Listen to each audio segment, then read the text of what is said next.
Bien, merci d'être là. Merci à Louis Hubert et je n'ai pas qu'à lui dire merci parce que je lui en veux beaucoup de m'avoir imposé horriblement cette tâche. Il m'a prise vraiment au débeauté en me disant, puisque vous venez au pèlerinage du Puy, il faudrait nous faire quelque chose. Je ne sais pas dire non à quelque chose d'aussi passionnant, mais je dispose de peu de temps. J'ai eu 3 livres à lire que Louis Hubert a eu la gentillesse de m'envoyer. Et j'ai voulu bien sûr tirer le savoir également de mes propres notes et de mes propres recherches. Donc j'espère que vous ne serez pas déçus. Je ne suis pas du tout spécialiste d'histoire ecclésiastique, donc je vais faire de mon mieux en espérant que je trouverai grâce à vos yeux et que je répondrai un peu à vos attentes. Voilà. La question que je me suis posée après avoir lu les livres que Louis Hubert Rémy m'a passés, c'est: la France sans Marie est-elle vraiment la France ? Vous savez ou vous ne savez pas, mais si vous ne savez pas, je vous l'annonce, je suis très, très profondément attachée à la France, à ma patrie. J'ai découvert il n'y a pas très longtemps que c'était à la France catholique que j'étais attachée, mais j'étais attachée à la France avant de savoir que c'était à la France catholique.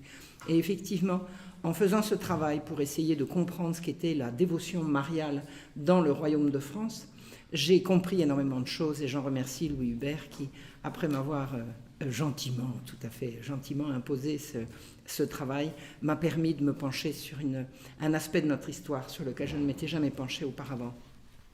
Je voudrais faire un retour sur la période abominable qu'on appelle la Révolution française, à laquelle j'ai voué une grande dévotion pendant très longtemps, puisque j'ai été élevé à l'école républicaine. Il faut savoir que dès son début, la Révolution a fait immédiatement la guerre à la religion catholique. Non pas à la religion catholique. C'est ça qu'il faut savoir. On veut nous faire croire que c'est les religions que la Révolution a combattues. Ce ne sont pas les religions, c'est essentiellement la religion catholique. La Révolution a accordé la liberté du culte. Ah oui, ça c'est ce qu'elle a dit. Aux protestants d'abord, immédiatement, aux juifs tout de suite derrière, pour ensuite la refuser aux catholiques, qui étaient quand même 99, quelque chose % de la population française. La première étape pour faire du mal à la religion catholique a été, sous prétexte de réduire la dette de l'État, de voler tous les biens de l'Église. Quelle était la situation de la France à la Révolution française? Et c'est ce qui a déclenché la convocation des États généraux. C'était une dette d'État épouvantable. Le roi ne pouvait plus faire face. Ne cherchez pas, plutôt cherchez, mais je veux bien chercher pour vous, d'où venait cette dette. Cette dette, c'est la banque protestante qui l'avait imposée. Quand le roi avait besoin d'argent, avant il levait des impôts, il faisait des économies. À partir du siècle des Lumières, on a fait venir un banquier protestant qui a dit: Majesté, vous voulez de l'argent, je vous en prête, il vous suffira de rembourser. Rembourser bien sûr avec intérêt, ça s'appelle l'usure. L'Église a toujours combattu l'usure. Grâce à l'influence de la banque protestante, l'usure est devenue une façon étatique de gouverner. Le roi s'est trouvé endetté, c'est la raison pour laquelle il a été obligé de convoquer les États généraux avec les résultats que l'on sait. Incidemment, je voulais vous rappeler que la raison pour laquelle un banquier protestant a pu devenir le principal ministre du roi, on le doit à un certain Voltaire qui, à l'aide d'un mensonge absolument abominable qui s'appelle l'affaire Calas, a réussi à culpabiliser toute la population française catholique en faisant accroire que dans le royaume de France, on accusait à tort un innocent et on l'exécutait uniquement parce qu'il était protestant, alors que Jean Calas a selon toute vraisemblance, véritablement tué son fils dans un moment de colère. L'affaire Calas a servi à culpabiliser la France catholique et à faire en sorte que tout protestant qui se présente avec des idées, bonnes ou mauvaises, on va le considérer comme ayant droit à des égards spéciaux. Enfin, on nous la joue aujourd'hui, je ne veux pas dire de gros mots parce qu'on est filmé, mais vous savez, vous avez compris comment ça fonctionne. On prend une minorité dans un pays, on fait croire qu'elle est opprimée par la majorité, et ensuite on lui donne tous les droits. C'est ça qui s'est passé à la veille de la Révolution. Et Voltaire a une très très très grande part de responsabilité dans cette espèce de réhabilitation des protestants comme étant les victimes, les innocentes victimes des vilains catholiques. Et le résultat premier de l'affaire Calas a été qu'à force de culpabilisation, le roi n'a pas pu refuser d'écouter les sirènes d'un banquier protestant qui s'appelait Jacques Necker et qui a enfoncé la France dans la dette. Et un pays qui est endetté, c'est un pays qui va sombrer. Voilà. Et c'est ce qui s'est passé à la veille de la Révolution française et c'est ce qui a justifié la convocation des États généraux. Pourquoi est-ce que Comment a fait la Révolution dès son début pour attaquer l'Église? Elle a dit, on va rembourser la dette du roi en vendant les biens de l'Église. Pourquoi se gêner? Pourquoi se gêner? À partir du moment où on a dit aux gens d'église, vous êtes très riches, immensément riches, on va émettre des billets qui vont s'appeler des assignats. On va vendre les biens de l'Église et ces biens de l'Église seront payés en assignats. Ça a été une arnaque absolument épouvantable et on a appelé ça nationaliser les biens du clergé. En fait, le clergé français a été totalement dépossédé de ses biens, mais ne croyez pas que ça a été pour le bien de la nation, ça a été une privatisation et non pas une nationalisation. Donc la privatisation des biens du clergé a fait que du jour au lendemain, et ça a été dès les premiers mois de la Révolution, l'Église s'est retrouvée sans frais, sans fonds et sans son autonomie. Qu'est-ce qui faisait la liberté de l'Église sous l'Ancien Régime? C'est que comme elle percevait la dîme, elle n'était pas dépendante de l'État. À partir du moment où l'Église s'est trouvée démunie de ses biens et de ses revenus, elle est tombée sous la coupe de l'État. C'était le rêve, c'était ce que voulait l'opposition à la fois au roi et à l'Église. Et cette opposition a eu nom pendant tout le XVIIIe siècle de jansénisme. Les jansénistes étaient des protestants qui n'avaient pas rompu avec Rome, en tout cas officiellement. C'était des gens qui étaient restés catholiques, mais qui professaient dans une théologie tout à fait proche du protestantisme. Et leur façon de s'attaquer violemment au roi et à l'Église a consisté à dire la société civile a son mot à dire sur les questions théologiques. Tout le règne de Louis XV a été empoisonné par ces querelles et par ces prétentions. Or, c'est là qu'on va les voir à l'œuvre. Le 2 novembre 1789, tous les biens du clergé sont mis à la disposition de la nation. Ça a été une gigantesque spoliation. Et 3 mois plus tard, on commençait à interdire les vœux monastiques et on supprimait les ordres religieux. C'était fait le 13 février 90. Et la constitution civile du clergé suivra le 12 juillet 1790, rédigée par le janséniste Camus. Les jansénistes ont fait préparer la Révolution pendant tout le siècle et ils l'ont gagnée dans les 6 premiers mois, disons dans les 12 premiers mois de la Révolution. La constitution civile du clergé consiste à dire le clergé n'est plus dépendant de Rome, il est dépendant désormais de la nation. Et la nation, c'est qui? Eh bien, ce sont les bourgeois et les marchands qui viennent de prendre le pouvoir. Voilà. Et on appellera ça le peuple, et c'est une des grandes mystifications de cette période abominable qu'on appelle la Révolution française. L'Église n'ayant plus de moyens, n'ayant plus la possibilité de pourvoir à ses propres besoins, elle tombe immédiatement sous la coupe de l'État, qui désormais la commande, puisque c'est l'État qui va payer les ministres du culte. Voilà. Donc, avant, un prêtre était payé par l'Église. À partir de juillet 1790, un prêtre va être payé par l'État, par la nation. C'est-à-dire, encore pour un moment, par le roi, mais c'est un roi sous tutelle, c'est un roi qui n'est plus libre, c'est un roi qui n'est plus ce qu'il a été pendant des générations, pendant des siècles et des siècles. L'Église tombe sous l'autorité de 10 archevêques, qui auront 83 évêques, un par département, et les départements sont délimités par l'Assemblée, par la Révolution, par ces gens qui viennent de prendre le pouvoir. Et les curés sont intronisés par leurs métropolitains, mais ils sont choisis par des électeurs. Dans une paroisse donnée, les électeurs vont élire leur curé. Et parmi les électeurs, il y aura des protestants, il y aura des juifs, c'est pas grave, ils voteront. C'est l'universalité de ce genre de choses. C'est bien sûr une abomination, c'est totalement contraire à la religion catholique. On supprime les chapitres et le vœu des jansénistes qui ont voulu pendant tout le siècle une église soumise aux laïcs, ce vœu est absolument accompli désormais. C'est du gallicanisme poussé à l'extrême. L'Église de France n'a plus besoin du pape, ben voyons, elle va se débrouiller toute seule. C'est un véritable triomphe pour le parti janséniste, dont je vous signale au passage qu'il s'est débarrassé des jésuites. Et les jésuites étaient l'épine dans le pied du système économique libéral qui était en train de se mettre en place. Les jansénistes ont réussi à éliminer les jésuites. Les jésuites étaient les confesseurs des rois, ils étaient à la fois l'oreille des rois et obéissant au pape, donc ils étaient cette garantie que la France restait catholique. En 1765, les jésuites ont été enfin ça s'est fait en 63, mais en 65 c'était terminé. Les jésuites ont été totalement éliminés de toute la zone d'influence en France, et le 27 novembre 90, on va faire signer aux prêtres un serment un serment d'allégeance à la nouvelle constitution. Qui rédige ce serment? C'est un protestant qui s'appelle Barnave. On ne veut plus de religion prétendument, c'est surtout la religion catholique. Les protestants, des protestants, parce qu'il ne faut pas exagérer, des protestants sont au pouvoir. Donc ils vont on va obliger les prêtres qui sont maintenant sous la coupe de l'État. Un prêtre qui ne veut pas jurer ne va pas toucher de salaire, donc il ne pourra pas vivre. Donc l'Église est totalement muselée. Et les curés jureurs sont des gens qui acceptent de jurer fidélité à une constitution que des bourgeois viennent de voter et une constitution qui institue le libéralisme économique. Les rois de France et l'Église ont été depuis le début opposés à l'usure. Le principe qui consiste à faire de l'argent avec de l'argent et à tenir les gens par les dettes qu'on leur impose est totalement contraire à l'esprit de la royauté française et totalement contraire à l'esprit de l'Église et de l'Évangile. Et dimite nobis, debita nostra, remettez-nous nos dettes comme nous les remettons nous-mêmes à nos débiteurs.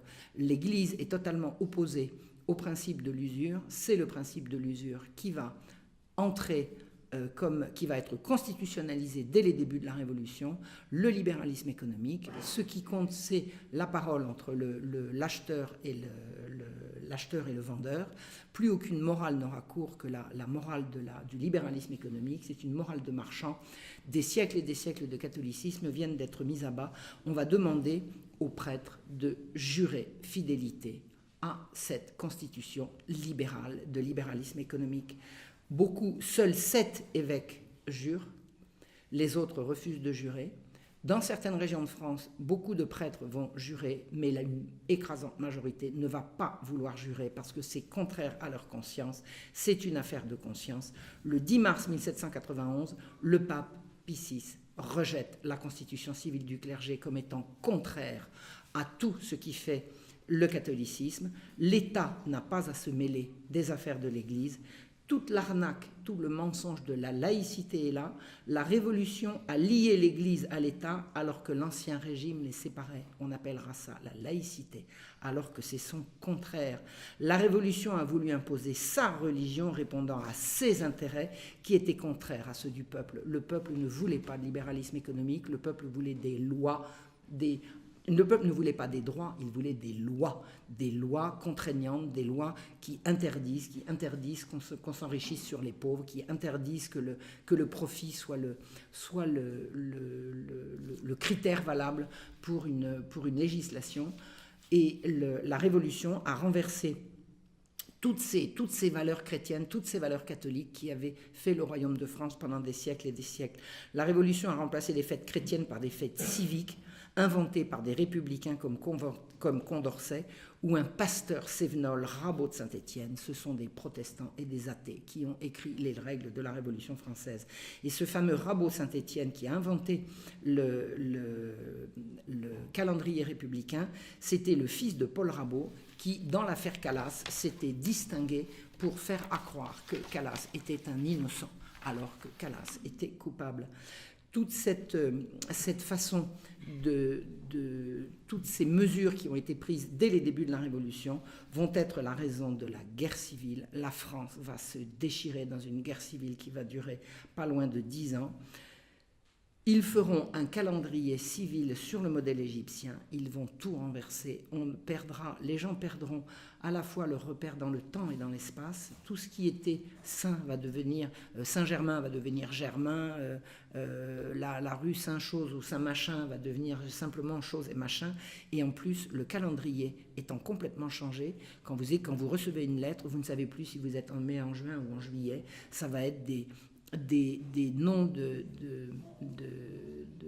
des nouveaux noms de mois qui ne correspondent absolument pas à ce que les gens connaissent. C'est un bouleversement total, c'est ce qu'on appelle une révolution qui n'a jamais été le vœu du peuple.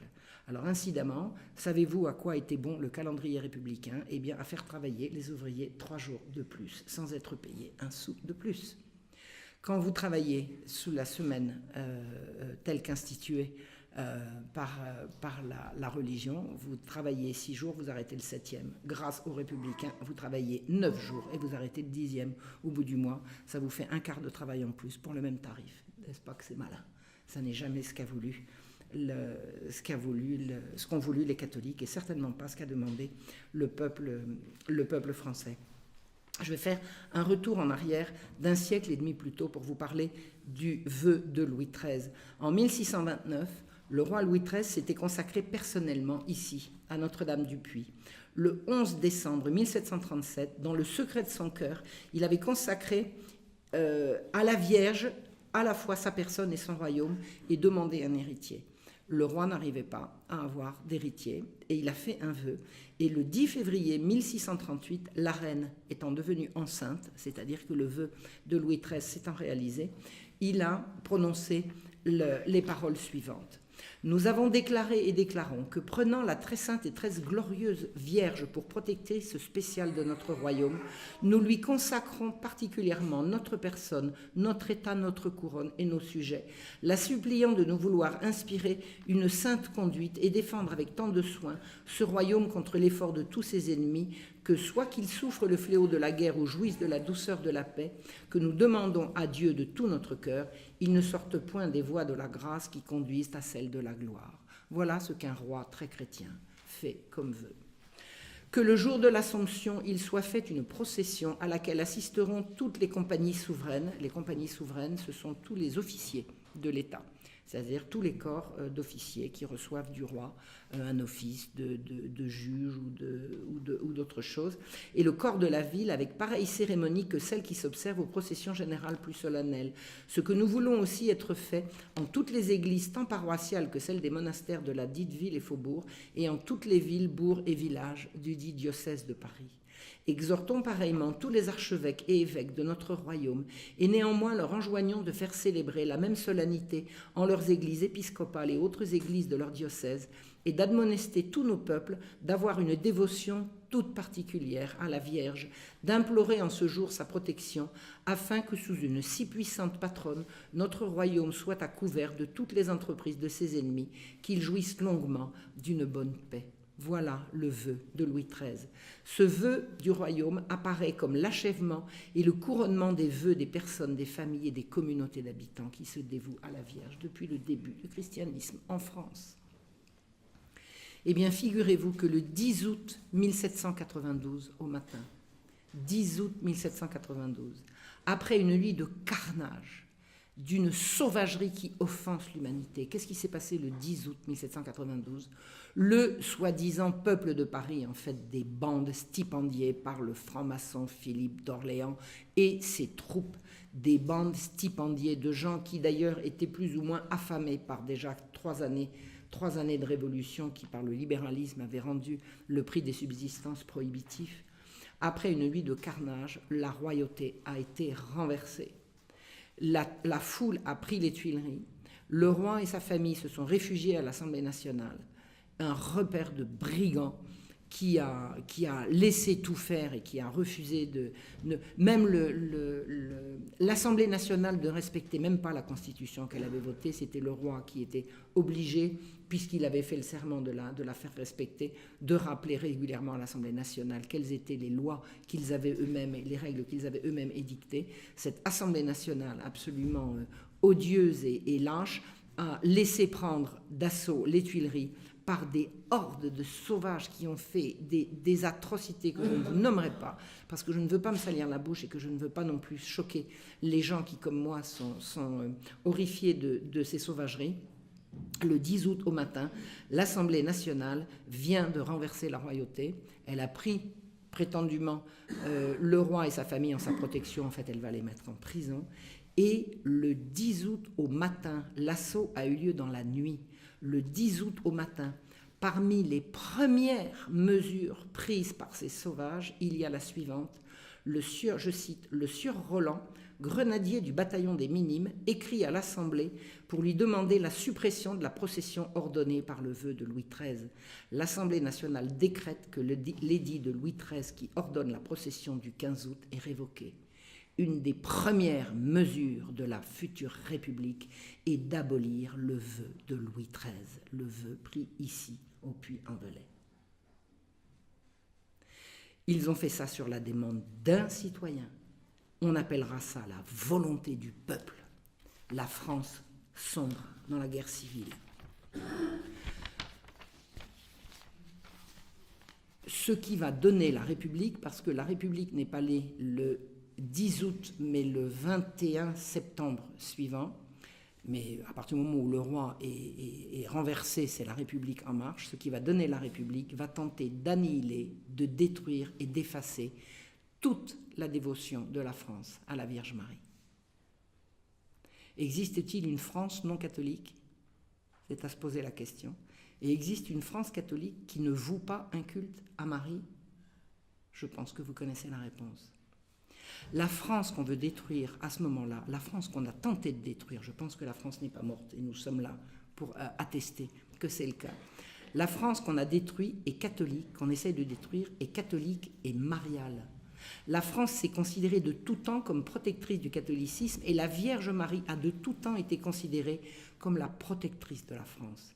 Historiquement, le culte à Marie a précédé même le christianisme puisqu'on a retrouvé des traces d'un culte à la Vierge Mère à Paray-le-Monial, à Chartres, à Nogent, Chalon-sur-Saône et bien d'autres lieux.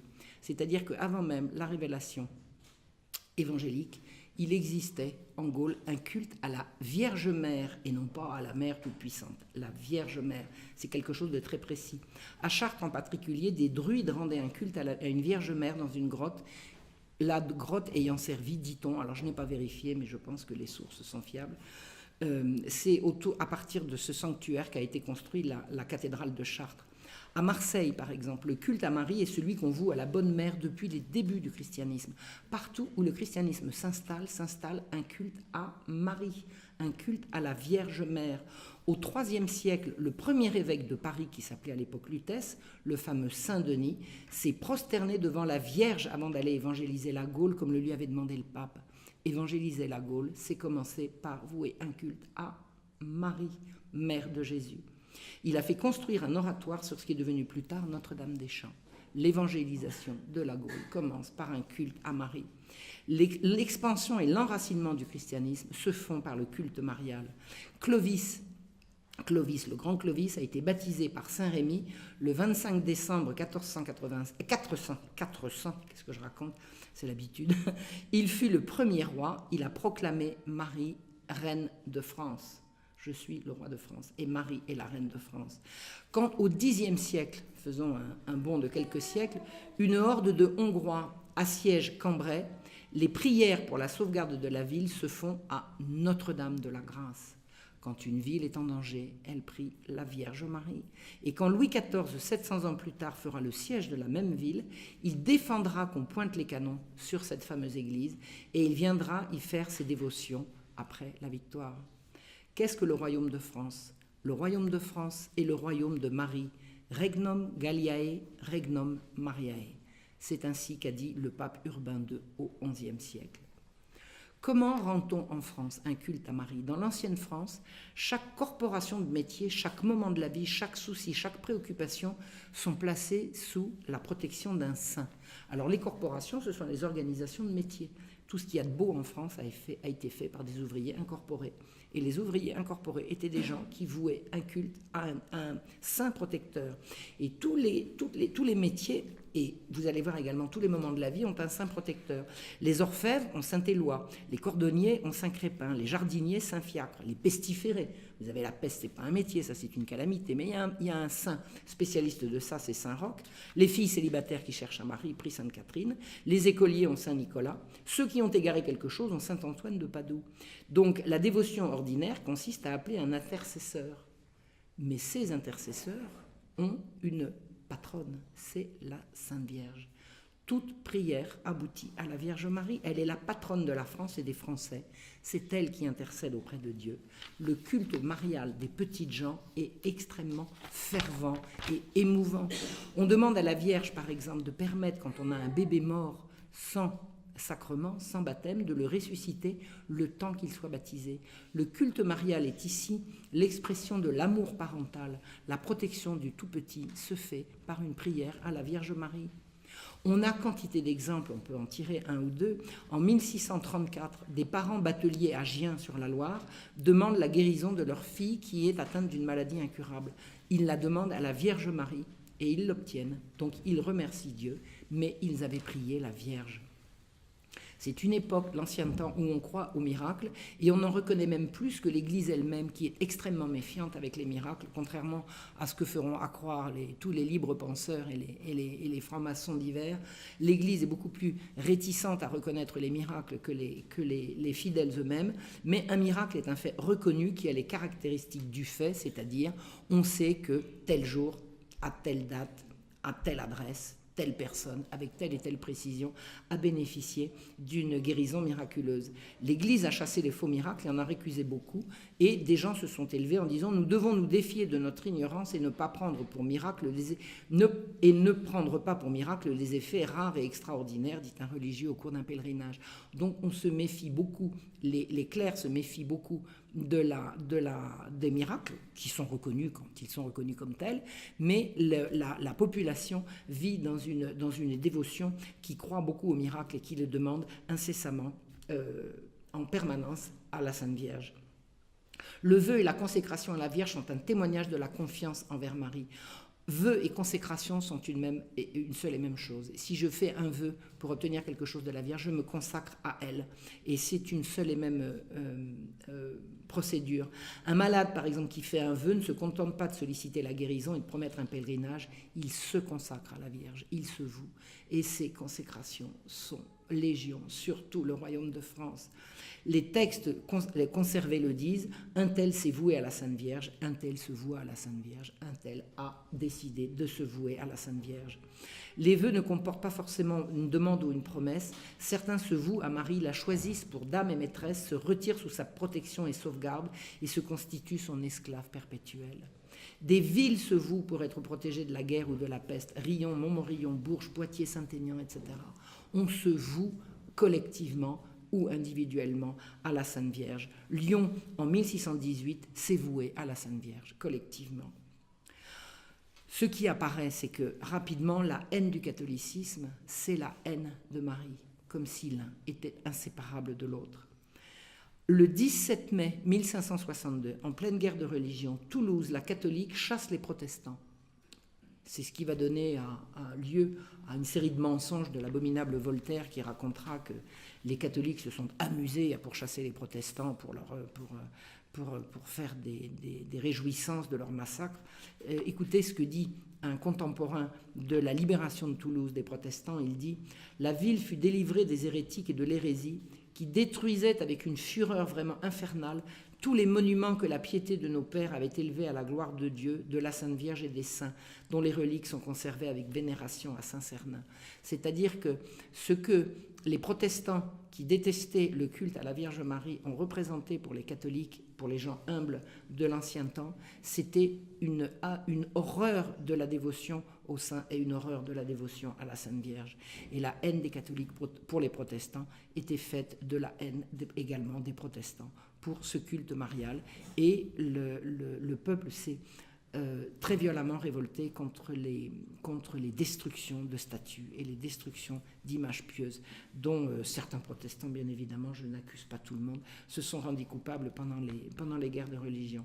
Le culte à Marie a reculé vers 1660 quand les jansénistes ont commencé à critiquer ce qu'ils appelaient les abus de la dévotion. Alors les jansénistes, je ne vais pas vous en parler trop longuement aujourd'hui, je commence à me faire un peu une spécialité de ces affreux.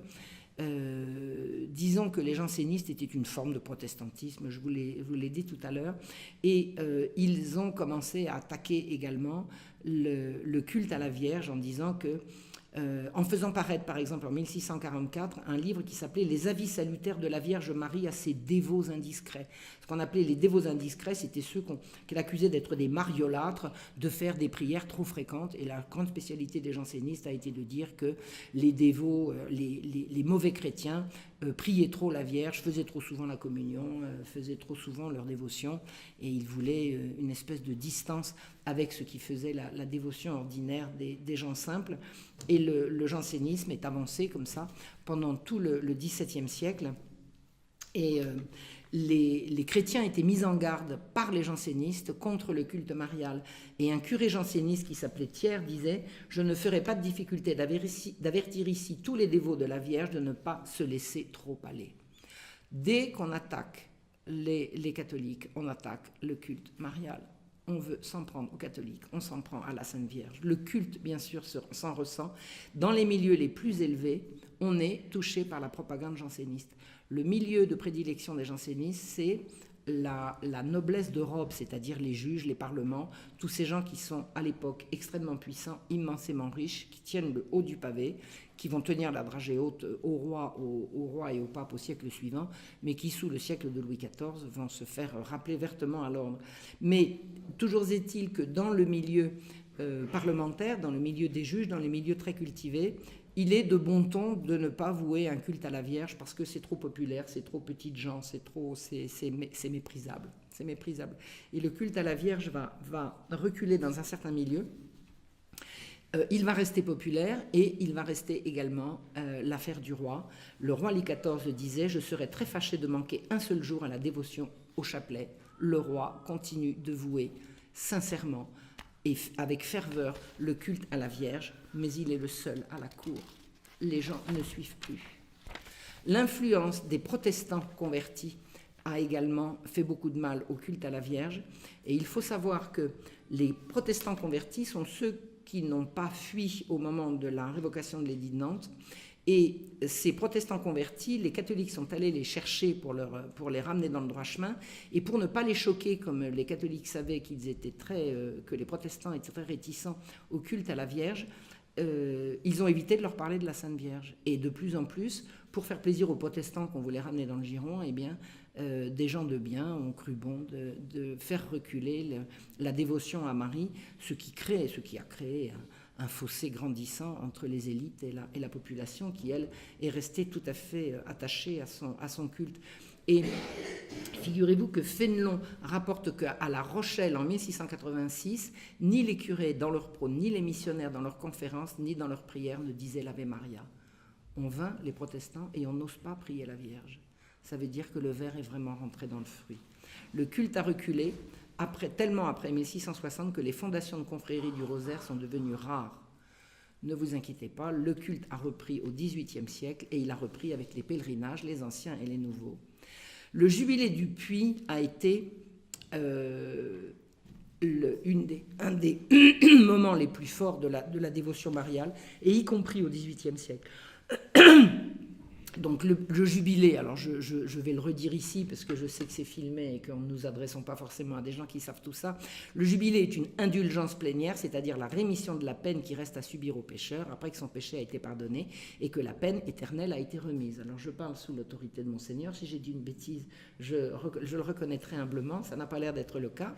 Et en 900, alors au mont Anis qui se trouve ici, des druides avaient établi un culte à la Vierge qui devait enfanter, la Virginie Parturiae, et en 992, au même endroit, sur une intuition de la fin du monde, quand l'Annonciation serait un vendredi saint, on a institué le jubilé de Notre-Dame du Puy. Alors, encore, pour les gens qui ne savent pas, ici présents, vous le savez tous, l'année, le jour où l'Annonciation tombe un vendredi saint, c'est le jour saint. Voilà, c'est ce qui s'est passé cette année, quand le vendredi 25 était à la fois le vendredi saint, c'est-à-dire le jour de la mort de notre Seigneur, et également le jour de l'Annonciation.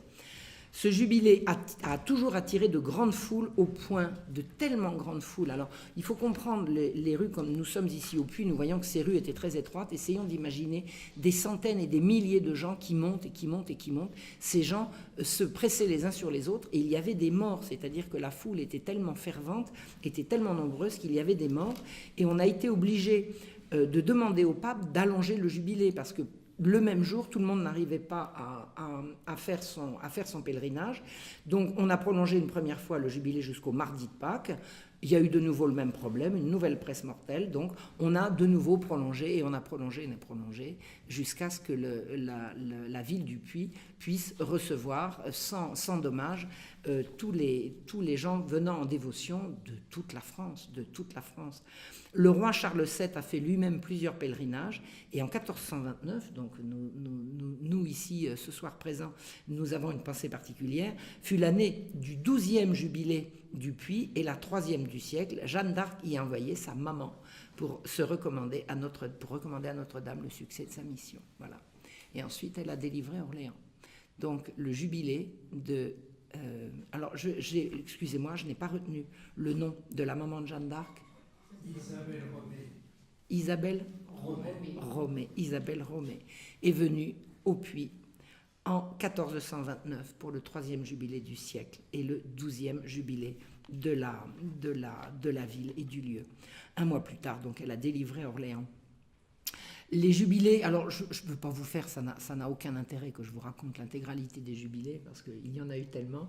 Je vais simplement en venir à celui qui nous importe pour l'histoire que je vous raconte, c'est celui du roi Louis XIII au XVIIe siècle. Quand Louis XIII a écrit au pape: « Une des églises de mon royaume à laquelle j'ai le plus grand amour et singulière dévotion est l'église de Notre-Dame du Puy en Auvergne, où j'ai aperçu qu'à l'intercession de Notre-Dame, Dieu m'a fait de grandes grâces. » Il a demandé un an entier de pardon au jubilé, et non pas simplement une huitaine ou une quinzaine.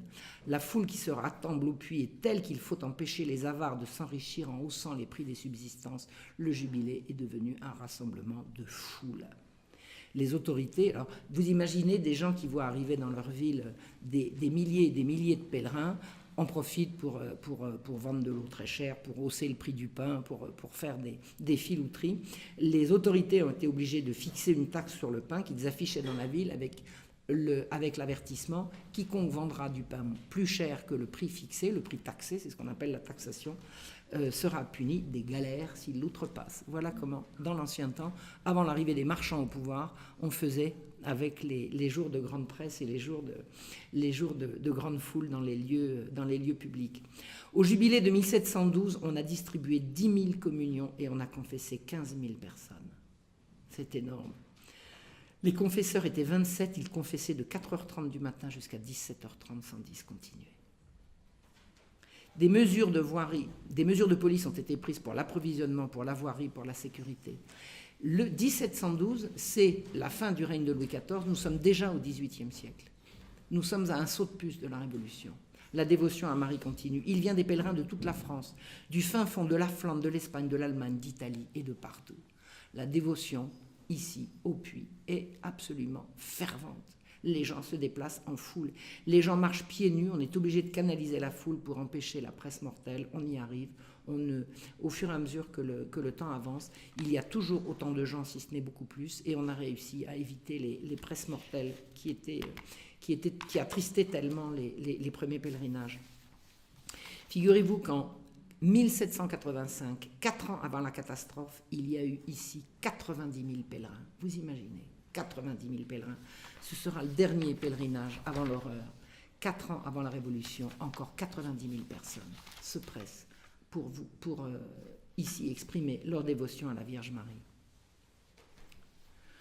La Révolution a été l'interruption brutale du culte catholique. Dès l'automne 1792, alors je refais un saut dans la Révolution, les Tuileries tombent le 10 août, la République est proclamée le 21 septembre, et immédiatement après, l'assistance à la messe de minuit est interdite. On arrive à Noël 1792, les gens vont à la messe, on leur dit interdit d'aller à la messe de minuit, rentrez chez vous. À quel titre ? La loi du plus fort. Ces gens-là ont gagné. Le roi est jugé, il est condamné à mort, il demande l'appel au peuple, il demande qu'on demande au peuple ce qu'il en pense. Les grands démocrates que sont les révolutionnaires refusent l'appel au peuple. Le roi est exécuté. Un an plus tard, le 24 novembre 1793, on ferme les églises et on instaure le fameux calendrier républicain. Les ouvriers travailleront 3 jours de plus par semaine. On a réduit leur repos d'un quart. Il n'y a plus de culte catholique en France. Il est clandestin désormais. Pour Robespierre, la religion catholique est l'ennemi de la République, mais l'athéisme, dit-il, est immoral. Robespierre ne veut pas d'une France, d'une République qui soit athée. Parce qu'il n'a pas tort, d'ailleurs, je pense que de son point de vue, il a raison. Il dit que les athées sont des gens qui sont méprisants au peuple. Il a certainement raison. Donc il va inventer un culte, un nouveau, parce que le catholique ne lui convient pas. Et il va inventer le culte à l'être suprême. Mais il n'a pas inventé. L'être suprême, Voltaire en parlait déjà en son temps. L'être suprême, c'est le Dieu dont on a besoin pour dire qu'il y a une autorité supérieure qui décide pour nous et à laquelle il faut se vouer. Et comme disait Voltaire, si mes gens ne croient pas qu'il y a un Dieu rémunérateur, ils me voleront mon blé et mon bois. Voilà. Donc pour empêcher les voleurs de lui voler son blé et son bois, coupé par les voleurs en question et cultivé par les voleurs en question, hein, enfin bon. Donc Voltaire pensait qu'il fallait une religion au peuple. Lui, non. Pas pour lui. Et c'est ça que Robespierre va instaurer. Il va instaurer le culte de l'être suprême. Et alors, au puits, pendant la même période, le 19 janvier 1994, le directoire départemental retire la Vierge de l'Église, la dépouille et la relègue à l'hôtel de ville. C'est-à-dire que le culte catholique est devenu interdit, et ici, au lieu de la dévotion à la Vierge, on retire la Vierge, on la cache, et on dépouille les églises de tous les ornements qu'on relègue à l'hôtel de ville, aux archives. Le 7 mai 1794, Robespierre fait adopter par la Convention un décret qui spécifie. Retenez bien ce décret, parce que pour tous les gens qui vont vous raconter que la laïcité, c'est la séparation de l'Église et de l'État, écoutez bien. Le peuple français reconnaît l'existence de l'être suprême et l'immortalité de l'âme. Jamais un roi n'a fait reconnaître une vérité théologique par un juge laïque. A fortiori, pas par une assemblée élue dans la violence et qui se prétendent représentants du peuple. Une assemblée de brigands vient de reconnaître officiellement l'immortalité de l'âme et le culte de l'être suprême. De quoi je me mêle ? De quoi je me mêle ? C'est de l'ingérence du laïque dans le religieux. C'est le contraire de la séparation de l'Église et de l'État. C'est de la soumission des affaires religieuses à l'autorité qui détient le pouvoir. C'est le contraire de ce que ça prétend. La laïcité à la mode révolutionnaire, c'est une anti-laïcité totale, c'est l'ingérence du laïque dans le religieux. C'est exactement l'inverse de ce qu'ils nous vendent. Au puits, le 17 mai 1794, on guillotine 5 prêtres et leurs parents, dont Marguerite Audier, une dame qui avait hébergé son fils, qui était prêtre. Il était interdit, sous peine de mort, de donner l'asile à des prêtres. Pourquoi ? Parce que ces prêtres n'avaient pas juré. Juré quoi ? Fidélité à la Constitution libérale qui instaurait le commerce et le profit comme nouveau Dieu. Ces prêtres avaient résisté. On était passible de la peine de mort si on les recueillait. Et on a condamné une mère pour avoir donné l'asile à son fils.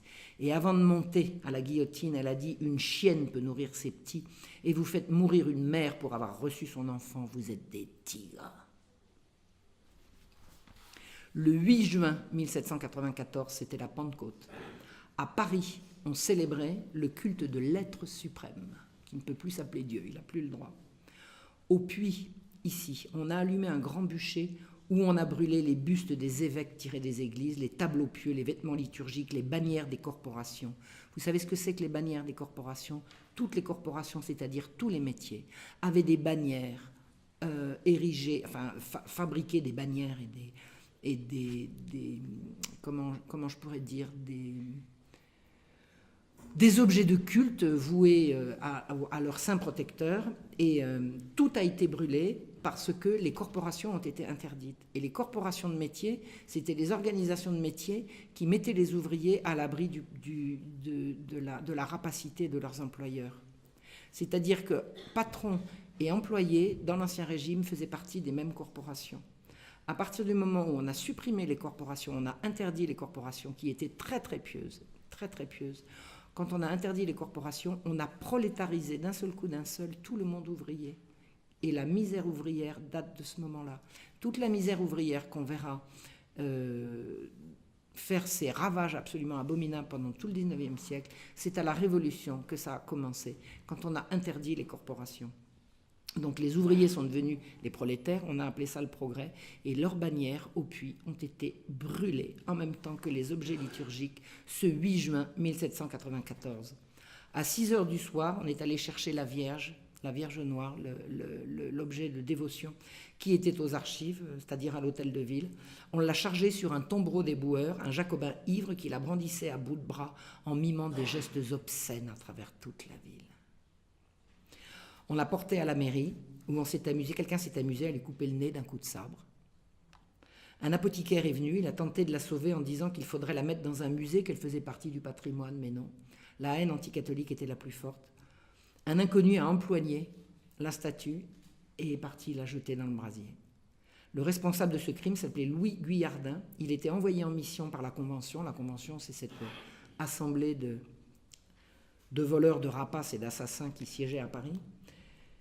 Et la Convention envoyait des envoyés en mission faire connaître la Révolution aux quatre coins de la France. C'est eux qui en Vendée ont fait toutes les atrocités qu'on connaît en Vendée et ailleurs. Donc l'envoyé en mission s'appelait ici Louis Guyardin. Et c'est lui qui a donné l'ordre de briser 8 siècles de dévotion mariale populaire. Ce 8 juin 1794, pendant qu'à Paris, on fêtait l'être suprême sous les lazzis et les colibets, parce que franchement la population en avait assez de la Révolution. Ils n'y croyaient pas beaucoup à toutes ces singeries, mais la terreur le leur imposait. 62 ans plus tard, le 8 juin 1856, 60 000 personnes seront présentes de nouveau pour honorer la nouvelle Vierge Noire du culte. C'est-à-dire que le culte marial a été atteint, mais il n'a pas été détruit. Et nous sommes ce soir également la preuve que ça continue. Voilà. Conclusion, ce n'est pas un objet qu'on honore ici. C'est la Vierge Marie. La France a été consacrée à Marie, et elle est restée consacrée. Aucun édit révolutionnaire ne peut effacer la consécration qui a été faite de la France à Marie.